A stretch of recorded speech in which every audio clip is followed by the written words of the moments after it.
vamos ver o segundo princípio, que é o julgamento objetivo. Só tirar uma dúvida aqui. Vou dar um exemplo aqui para a gente estudar.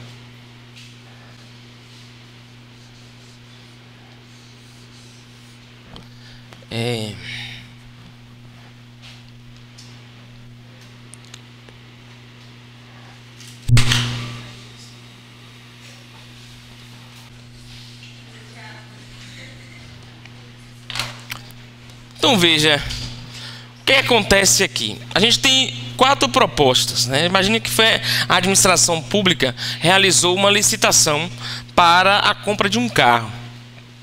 E aí apareceram 4 propostas aqui. O concorrente A ofereceu um carro importado por R$50 mil. O concorrente B ofereceu carro nacional por R$50 mil, só que ofereceu seguro grátis. Tá? O concorrente C ofereceu um carro nacional por R$60 mil, mais seguro grátis, mais o teto solar ainda do carro. E um carro com teto solar. E o concorrente D ofereceu um carro nacional por R$49.500. Aí a gente pergunta, quem é que vence essa licitação? Vamos imaginar que a licitação diz assim, no edital coloque assim, que a administração pública ela quer comprar um carro nacional mais barato. Letra D. Com seguro grátis. B. Olha, a gente tem um carro B que custa R$50 mil, mas vem com seguro grátis. A gente tem um carro D que custa R$49.500, mas está sem seguro.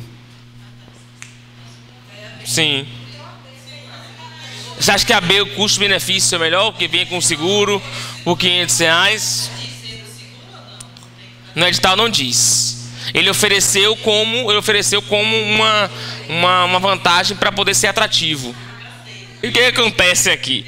Esse princípio do julgamento objetivo, ele vem justamente para poder, eu não digo evitar interpretações, mas para poder direcionar a escolha da proposta, do vencedor.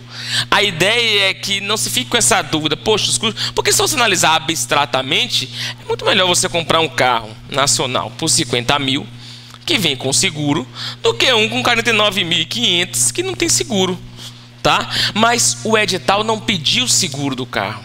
O edital estabeleceu como requisito somente o carro nacional e mais barato, tá? Imagine que a gente não tenha...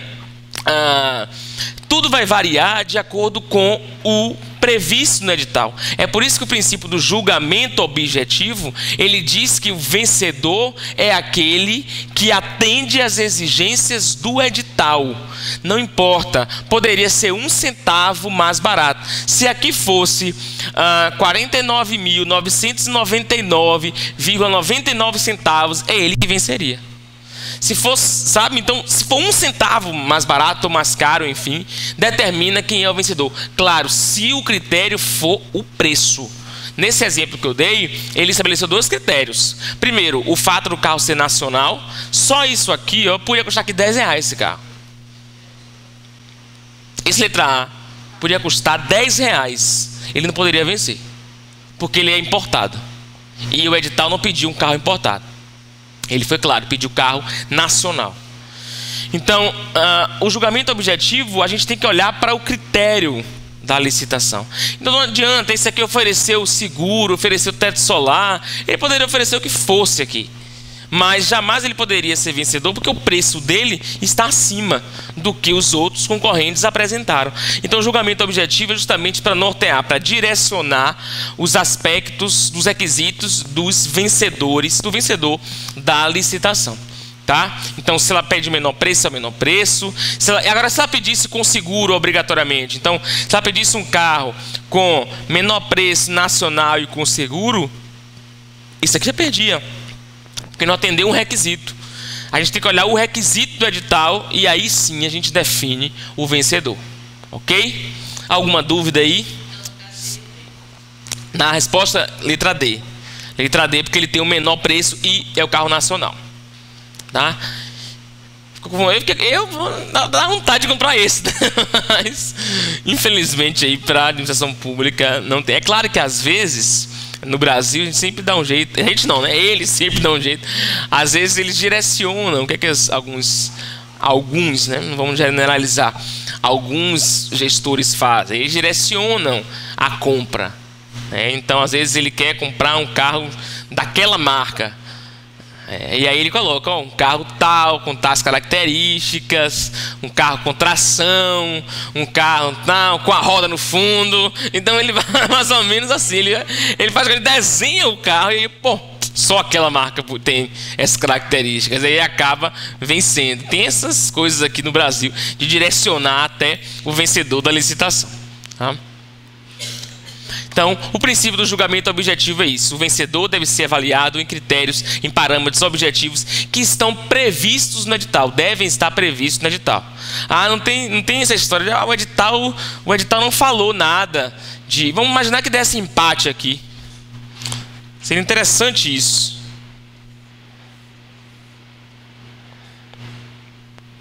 Se aqui desse empate...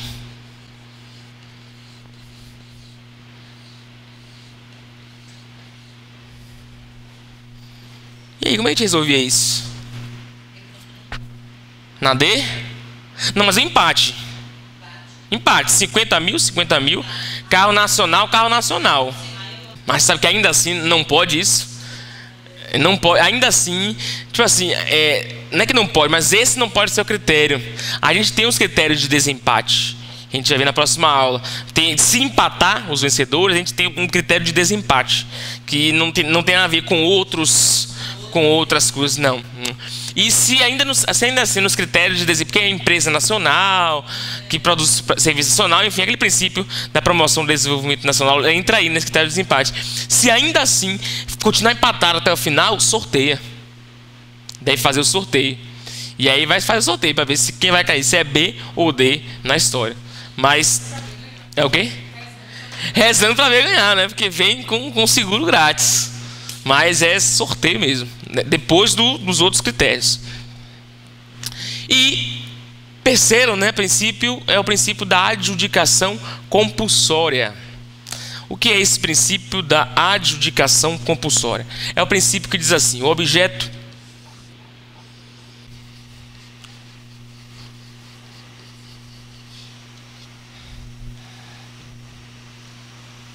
Então, assim, o objeto da licitação deve ser atribuído ao vencedor. Então, o vencedor da licitação é que vai receber o objeto. No caso, a obra, o contrato, a reforma, é ele que vai receber o objeto para poder realizar, fazer o contrato. Todavia, não significa que a administração é obrigada a contratar. Isso aqui é interessante, porque o princípio da adjudicação compulsória não obriga a administração pública a necessariamente contratar com o vencedor. Ela pode realizar uma licitação e, ao final, escolhe um vencedor e, mesmo assim, não celebrar o contrato. É frustrante para quem vence e para quem participa de todo aquele procedimento, mas a licitação ele não vincula, não obriga a administração pública a contratar com o vencedor. Agora é o seguinte: se ela vier a contratar, ela deve fazer com o vencedor, porque a ele foi feita a adjudicação compulsória. Ela não é obrigada, sei lá, falta verba depois. Sim. Não anula. Não anula, não contrata. Isso, exato. A ideia é essa. Ela não é obrigada a contratar. Não é obrigada a fazer o contrato em si mesmo. Mas se vier a fazer, tem que ser com o vencedor. Não pode ser outro.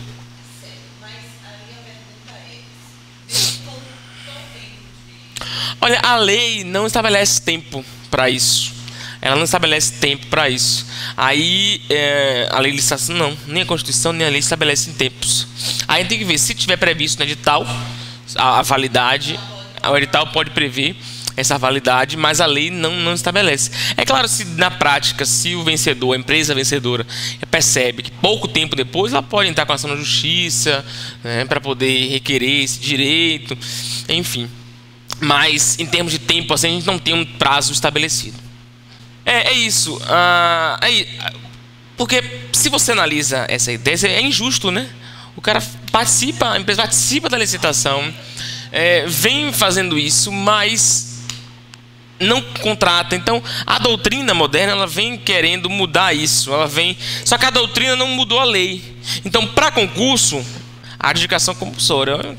Então, em relação a essa licitação, a doutrina moderna, ela vem querendo mudar isso para poder corrigir essa injustiça. Mas como ainda esse artigo da lei ainda permanece vigente, a gente permanece com essa regra. Tá? Mas saibam que judicialmente já existe muito questionamento de empresas que participam, que vencem a licitação e exigem, né, que seja contratada, que ninguém é palhaço também, né, vai ficar fazendo licitação e aí depois para nada, né, é complicado. Exato, não tem, exatamente. A regra é essa aí. Que a regra na verdade é que não tem tempo, né? Não tem um tempo estabelecido para essa contratação.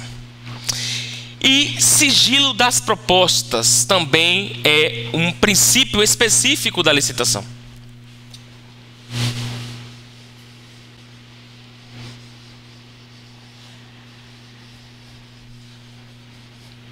As propostas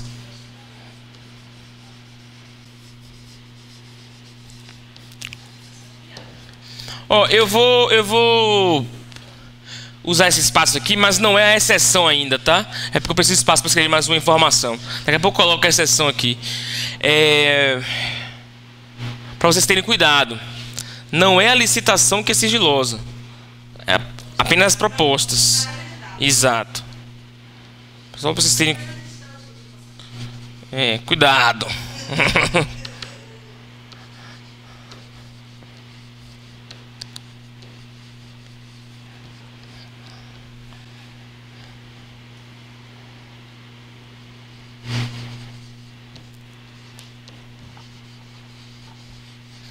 A licitação não é sigilosa. Somente as propostas.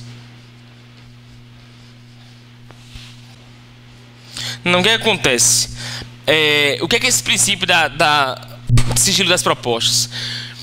Como é que acontece basicamente a licitação? Abre o edital, cada empresa que tem, né, então coloca lá, a administração pública quer a construção de um hospital. E aí dá todas as características do hospital. E aí que cada empresa construtora vai lá e coloca, olha, eu construí esse hospital aí por 2 milhões. Coloca no envelope o procedimento, a técnica, o uso, tal, tudo, as especificações da obra, 2 milhões. Lacra o envelope, entrega. Outra empresa vai lá, coloca 2 milhões e meio, 3 milhões. Essas propostas têm que ser sigilosas até o dia da abertura dos envelopes. Porque se você vai lá, quem postar primeiro, se postar lá em cima, construo por 2 milhões, o outro ia lá, construo por 1.999,99,99, ganhou. Por 1 centavo a menos, ganhou. Porque é menor preço, né? E se atendesse aos requisitos, ele ganharia. Então, as propostas são sigilosas até o momento da abertura dos envelopes, para justamente não favorecer nem prejudicar nenhum concorrente. Porque isso acabaria influenciando. O que é que essas empreiteiras que estão aí na Lava Jato, elas faziam? Elas faziam um cartel, elas combinavam, olha, esse estádio aqui é você que vai vencer. E aí, aí você coloca lá 2 milhões aqui, eu coloco 3, 4, esse é você que vence. O estádio lá do Maranhão, o estádio de São Paulo, sou eu que vou fazer. Então coloca um valor maior, eu coloco um valor. Elas combinavam. São poucas grandes empreiteiras no Brasil, então elas combinavam o preço para poder escolher. Então elas escolhiam o que cada uma iria construir. E todo mundo saia feliz, todo mundo saia com seu lucro, com a sua construção, com suas obras. E aí, isso não pode, né, obviamente, mas as propostas sigilosas nesse sentido. Cuidado, não é licitação que é sigilosa. E nós temos uma exceção de um tipo de licitação que não pode ser sigiloso. Agora sim, né, é exceção. Que é o leilão. Então, quando a administração pública realiza aquele leilão, né, o leilão para arrematar os imóveis no território reter os imóveis apreendidos, e aí você tem que saber o valor, porque o leilão é justamente isso, né? É você superar os valores que cada um oferece. Então, salvo o leilão, o pregão também não é sigiloso, mas o pregão não está nessa lei. Então é por isso que o pregão também não é sigiloso. Mas dessa lei 8666, o que não é sigiloso é o leilão. O sigilo. Sim. A colega pergunta, para o leilão, eles podem determinar o mínimo de lance? Sim. Geralmente determina. Ele fala, olha, avaliado e tal. Eles botam um número bem baixo, sabia? Estava tendo leilão esses dias, se foi o Tribunal de Justiça, ou foi da TRT, não sei, desses bens que a justiça apreende. E aí vende de tudo que vocês imaginarem. De um ventiladorzinho velho até carro, apartamento, né, geladeira, tudo tem lá. E aí cada um tem um valor mínimo que os concorrentes devem oferecer. E são bem baratos assim. Sim. Também. Se for realizar o leilão, tem que seguir essa lei, os princípios dessa lei. Apesar de que o leilão é uma modalidade de licitação que ela não tem regra prevista na lei. Ela está presente, é o leilão. Mas quem vai fazer cada regra, eu digo assim, regra específica, aonde vai ser, quem vai ser o leiloeiro, como é que vai ser as regras do leilão, aí cada órgão cria o seu. Mas esses princípios gerais aqui, todos devem ser obedecidos. Todo sigilo das propostas, sigilo não, né, que é o único que não é obedecido. Julgamento objetivo, tudo. E nós temos também o princípio da isonomia. O princípio da isonomia, né, também atrelado aí ao princípio da impessoalidade, é a ideia de tratar todos os concorrentes com igualdade.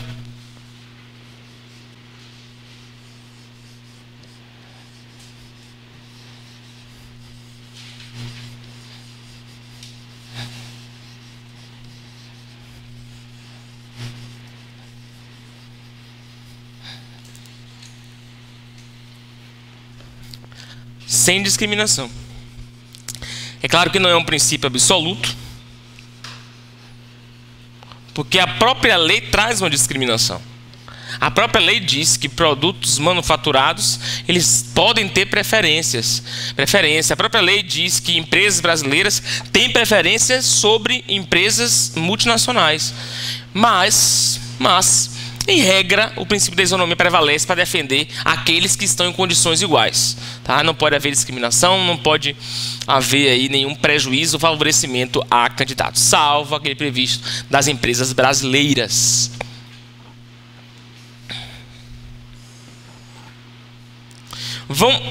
Vai lá para o final do módulo.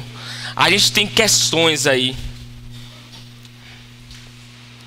Dá uma olhadinha nas questões. Façam primeiro as questões. Até que número é verdadeiro ou falso? É até a 4, a 5? Vamos ver essa primeira aí, verdadeiro ou falso? Falso por quê? Vamos ver. A licitação regulada pela Lei 8666/93 destina-se a garantir a observância dos princípios constitucionais da isonomia e a selecionar propostas de preços mais baratos para a administração contratar compras, obras, serviços, devendo ser processada e julgada com observância da impessoalidade, igualdade e publicidade. Realmente é falso, porque não é a proposta mais barata, não é a proposta com preços mais baratos, mas sim a proposta mais vantajosa.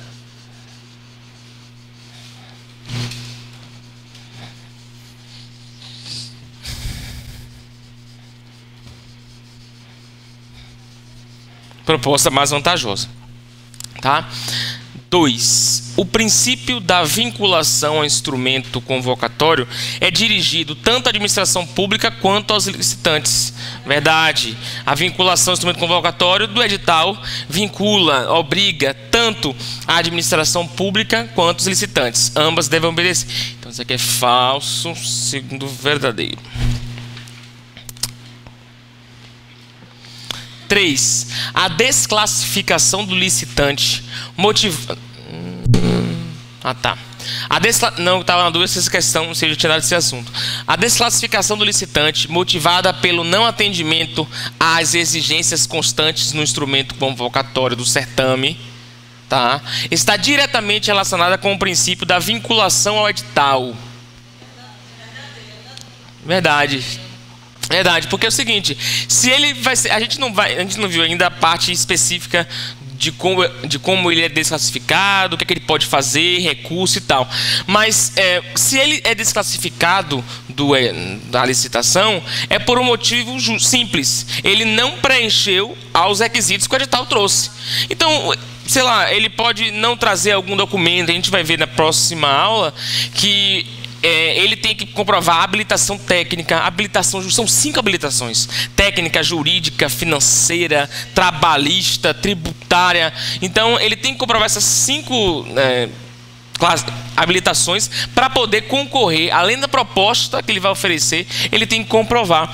Então, se ele não comprova isso, é porque ele desobedeceu ao princípio da vinculação ao edital. Ele não cumpriu as exigências do edital. Então, essa é o que, meu Deus? Verdadeira ou falsa? Verdadeira, né? Verdadeira.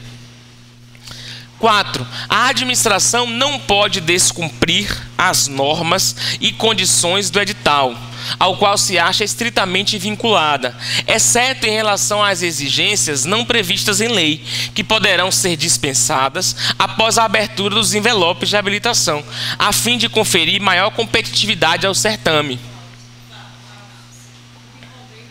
Na história aí, né? Daqui depois da vírgula eu já não sabia o que estava antes. É falso. O que acontece? O que é essa questão aqui contou uma história longa para dizer o seguinte: ela está dizendo assim, que depois que abrir os envelopes, se surgir alguma dúvida, ela vai poder criar uma nova regra para participar ou julgar a licitação. E isso não pode. Cadê? Ou então, aliás, ele não diz nem criar, ele diz dispensar. Não pode dispensar, não pode mudar a regra do jogo, um jogo caminhando, não, o jogo correndo. Então, não pode realizar isso. Vamos lá, vamos por partes. Tem partes que ela é verdadeira, partes que ela é falsa. Aqui, a administração não pode descumprir as normas e condições do edital, ao qual se acha estritamente vinculada. Verdadeiro. Até aqui é verdadeiro. Não pode descumprir. Tá? Ela fez edital para seguir. Aí, aqui vai começar, ele cria uma exceção falsa, exceto em relação às exigências não previstas em lei. Ah, entendi. O que acontece aqui? Exceto em relação às exigências não previstas em lei. Olha, se a exigência não está prevista em lei, não existe essa exigência. Pelo menos legalmente não existe. É claro, o edital, ele pode criar as suas próprias exigências, desde que essas exigências também não contrariem a lei. Mas ele está dizendo assim, exceto em relação às exigências não previstas em leis que poderão ser dispensadas após a abertura do envelope de licitação. Ele criou uma relação até confusa aqui no meio da história, porque se não está previsto em lei, como é que vai ser dispensada? Analisa essa frase de novo aqui. Exceto as exigências não previstas em lei que poderão ser dispensadas. Como é uma coisa que não existe, né? Cadê? Existe? Sim, que está no edital? Tá, entendi. Talvez sim, verdade, talvez seja nesse sentido. Então ele está sugerindo aqui que tem uma coisa no edital, mas que não está na lei, e que depois das aberturas dos envelopes ela resolve dispensar. A ideia é o seguinte: imagina um exemplo prático, ele diz assim, olha, eu quero o menor preço. A lei não diz isso, que tem que ser o menor preço, mas o edital pode dizer, eu quero comprar pelo menor preço, não é proibido. Então, e aí na hora da abertura dos envelopes diz, olha, não, vamos abrir mão nessa regra aqui, não precisa melhor preço não, vamos avaliar cada condição, cada proposta, e aí a gente vê qual é a melhor de acordo com o contexto. Eu aquele exemplo que eu dei dos carros, e aí não, já que tem carro importado no meio, vamos abrir exceção também para esses carros importados participarem, que eu nem tinha previsto que carro importado participaria, e aí ele tiraria essa exigência. Isso não pode ser feito, ainda mais depois da abertura dos envelopes, que aí é pior ainda, né? Aí depois que vê a proposta, mudar as regras, sugere que está favorecendo alguém ali daquelas propostas, a fim de conferir maior competitividade ao certame. Não pode querer, não pode essa justificativazinha aí de dar maior competitividade ao certame, não. Tem que seguir as regras previstas no edital e na lei, tá? Então ele criou uma exceção falsa. A quinta diz assim: com relação à licitação, considere. A administração não pode, concluído o procedimento, atribuir o objeto da licitação a outrem que não o vencedor. 2. O julgamento das propostas há de ser feito de acordo com os critérios fixados no edital. As proposições citadas correspondem, respectivamente, aos princípios licitatórios da... Então, quando a primeira diz que a administração não pode, concluído o procedimento, atribuir o objeto da licitação a outra e que não o vencedor, nós estamos falando de que princípio? A adjudicação compulsória, né? Então, a gente já elimina o que? A, B, C? Isso. A, B, C fica com C e D, que diz a adjudicação compulsória e a primeira, julgamento objetivo, a outra, publicidade. Vamos ver o 2. O julgamento das propostas há de ser feito de acordo com os critérios fixados no edital. Julgamento objetivo, né? Resposta, letra D. Adjudicação compulsória e julgamento objetivo. Diga. Sim. Cadê? As proposições citadas correspondem, respectivamente, aos princípios licitatórios da... Olha, para concurso, sim. Sim, poderia usar o limpo. Se tivesse aqui alguma coisa, publicidade, sim, porque eles não são tão técnicos, a esse ponto, não. Pode ser sim, porque é um princípio que é aplicado à licitação também, tá? Legalidade, impessoalidade, o limpo. Ele claro que a gente sabe, né, que tem específicos, mas já vi questões com essa mesma história aqui, talvez até tenha por aí, mas no material de vocês, essa mesma história aqui e a resposta ser isonomia. Então pode ser sim, é possível. 6. Assinar a alternativa correta quanto ao princípio da igualdade.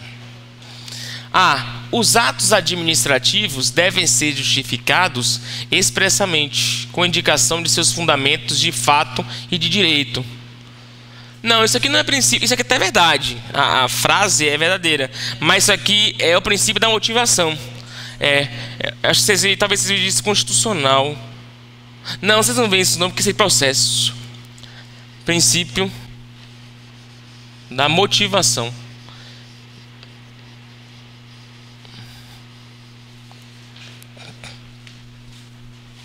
B. Veda o estabelecimento de condições que impliquem preferência em favor de determinados licitantes em detrimento dos demais. Igualdade. O interesse público prevalece sobre o individual, respeitadas as garantias constitucionais. Nenhuma das alternativas. Eu odeio quando aparece nenhuma das alternativas. Dá uma raiva, porque sei lá, às vezes vocês podem não saber e marca. Eu não sei nenhuma dessas mesmo, então marca lá. Mas não, nenhuma não é não. Tá aqui a resposta de nenhuma dessas duas. Olha, a letra C, quando diz assim, o interesse público prevalece sobre o individual, esse aqui é um princípio chamado de supremacia do interesse público. Quando vocês virem administrativo, a gente vai trabalhar lá. Essa supremacia.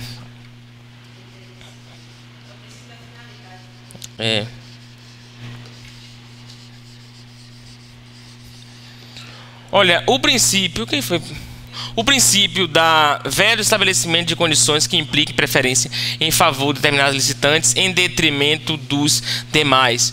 Esse princípio da igualdade, se você olhar, se você voltar no material aí, tem uma hora que eu falo assim, isonomia, o princípio da isonomia, que é sinônimo da igualdade, ele está na licitação, ele está atrelado ao princípio da impessoalidade.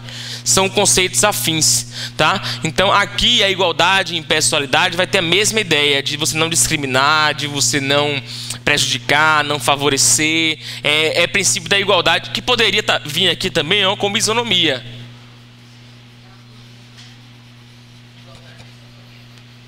Tá? Ou poderia vir como impessoalidade também. Tá aí, não tá? Eles fazem isso mesmo. Eles fazem isso, eles juntam tudo num bolo e... Se fosse impessoalidade também. Aqui poderia vir isonomia, impessoalidade.